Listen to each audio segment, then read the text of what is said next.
Hello everybody, I'm Alexis Smith and I am the CEO of IMGeospatial. We are a very new business. We've only been going a year and a half, and I'll give you a bit of understanding of where this business has come from and also how we've developed this unsupervised classification of different features using remote sense data. It all started with a conversation with Anglian Water, and they asked us to come up with a cost-effective way to be able to identify the pluvial risk for their sewer network.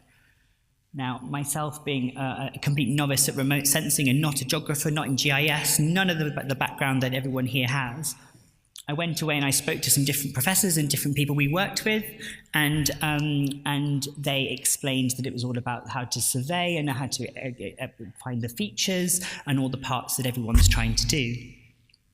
I made a very throwaway comment, which was, oh, it's fine, we'll just use satellite data to do that. Now, I didn't actually understand what I was saying at the time, and if I knew now what I knew then, I don't think I would have started on this journey.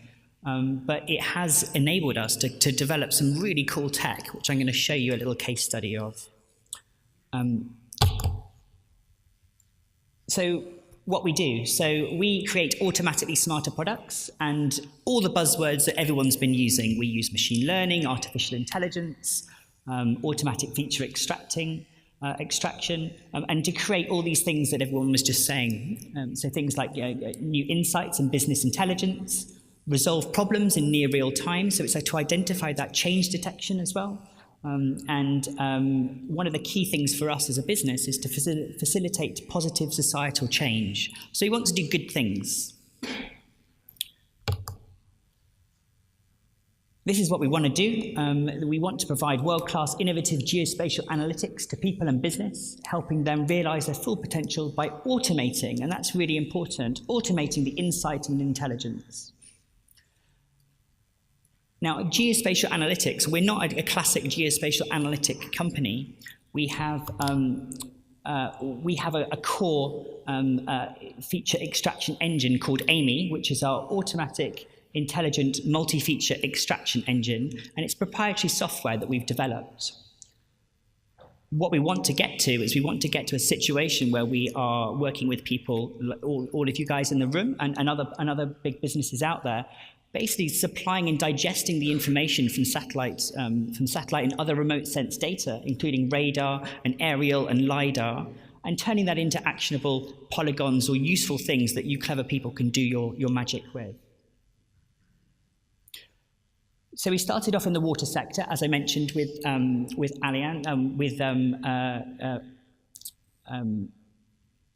Thames Water, Affinity Water, and Anglian Water in the UK. We're also working with Las Vegas Valley Water District and also American Water in the US. And we've got a variety of different products that we develop, which are sort of tertiary products that come out of our features that we extract. These include capacity prediction, pluvial hazard, which I mentioned, and network anomalies, which is an amalgamation of radar and also optical mixed together to give us other attributes that we can use.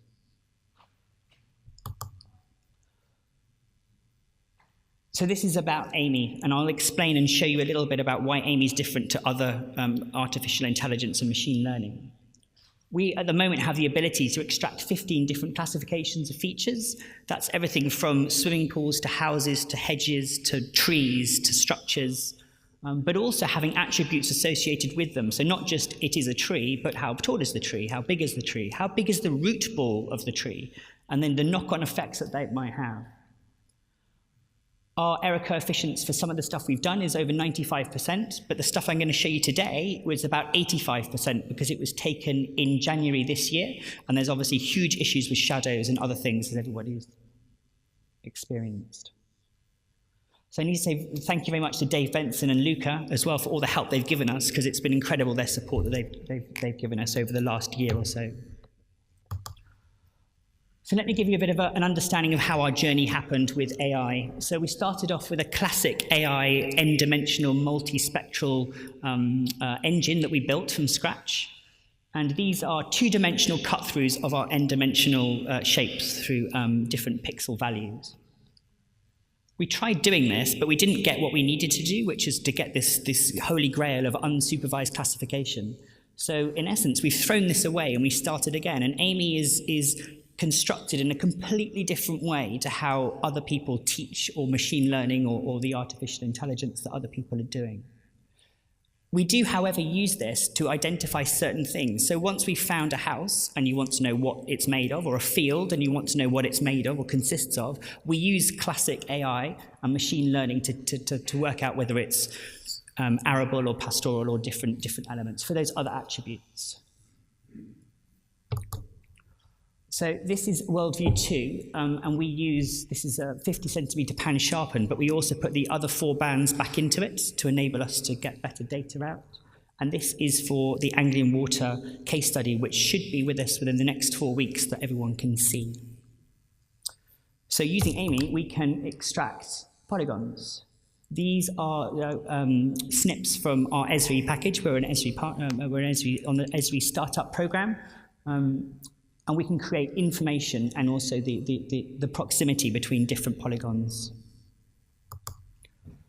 So to process this area, it was 850 meters squared, so almost a kilometer, and we did it on a desktop. The processing time from start to finish is only 12 minutes, 53 seconds, and then the export time into Esri was 24 minutes.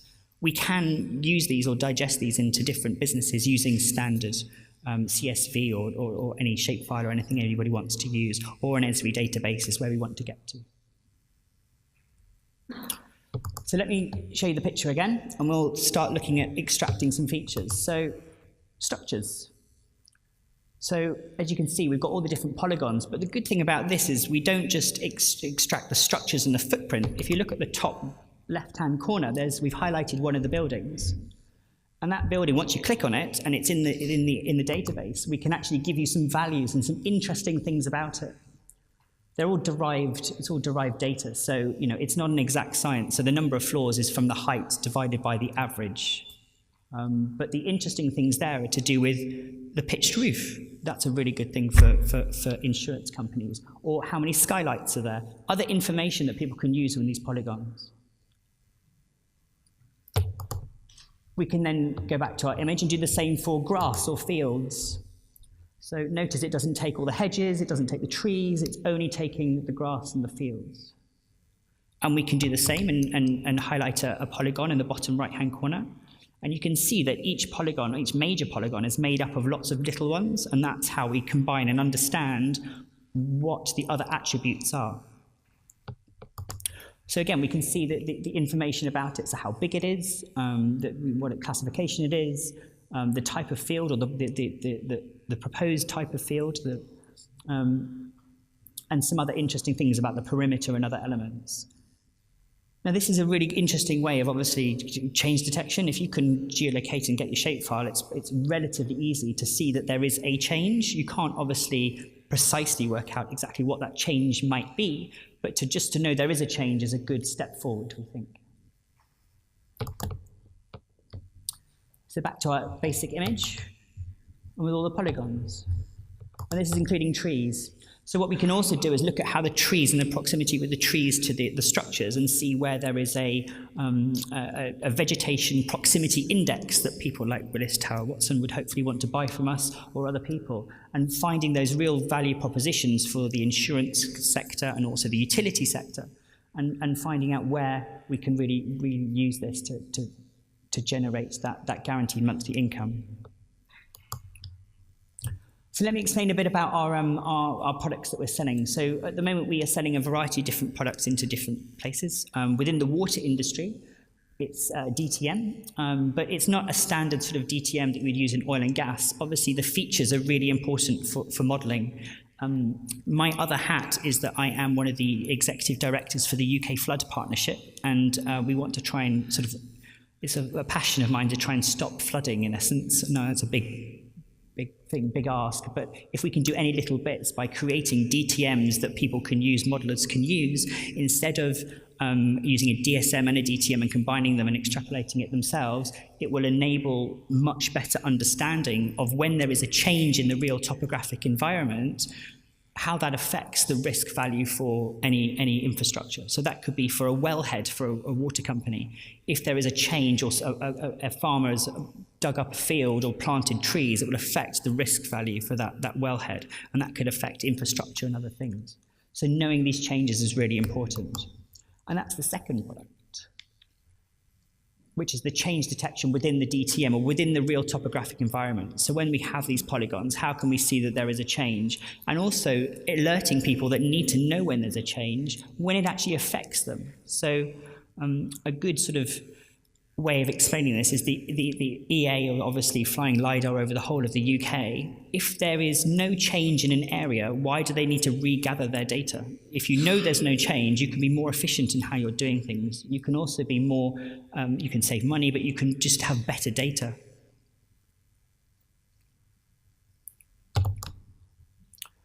We work with one of the professors at Imperial College, and he does all his pathways and ponds modeling. We're doing a big project with the state of Nevada in Las Vegas to show all this in action.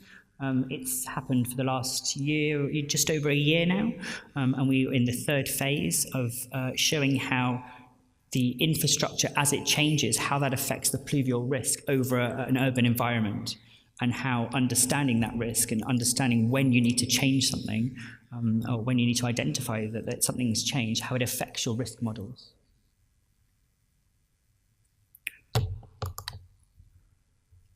So this is the bit that I alluded to earlier. We don't just deal with optical, we deal with all sorts of remote sense data.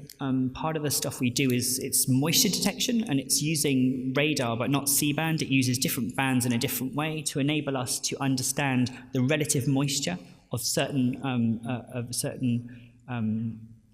parts. And what that can do within the water sector is find leaks. But the other uses for that, obviously, is finding subsidence, using different elements to be able to pick out certain things. And we're doing 4 different demonstration projects with this across the world to show this and have case studies for this as well. If we go into the insurance sector, we mentioned it before, but using GBDX and other portals, we can create these GIS files, but also this anonymized data that people need. So anonymized data sets of vegetation proximity index or other elements that will be useful to find those value propositions or those risk propositions that people need. And this is one of our outputs at the bottom right-hand side, extracting features. So just to remind you, this is what we started with AIMEE. And that's what we end up with the data behind it as well. So that kilometer by kilometer is over 100 megabytes of just data that we can extract. And that's all sorts of elements and all sorts of cool stuff that can be plugged into any sort of actuary model or any other model that's needed. That's the processing time as before. Some of the people we're working with, we're doing a really good project with UNICEF that we're just waiting for sign-off, and that's to help understand in essence, poverty, but giving them the ability to understand the spaghetti-like nature of slums in Pakistan, and also the elements that will affect that so that they can actually adjust their on-the-ground activities with their WASH program to actually give people fresh water, which we're quite passionate about. Some of the things that we're involved with, and a nice little quote from somebody from Nate Allen, who's the Executive Director of WaterStart, which is the state of Nevada, they've been very good with us as well. And it's IMGeospatial is taking remote sensing applications for the water sector to the next level. Their work in flood mapping for Vegas is cutting edge. Thank you very much for listening, and hope you have a nice dinner tonight.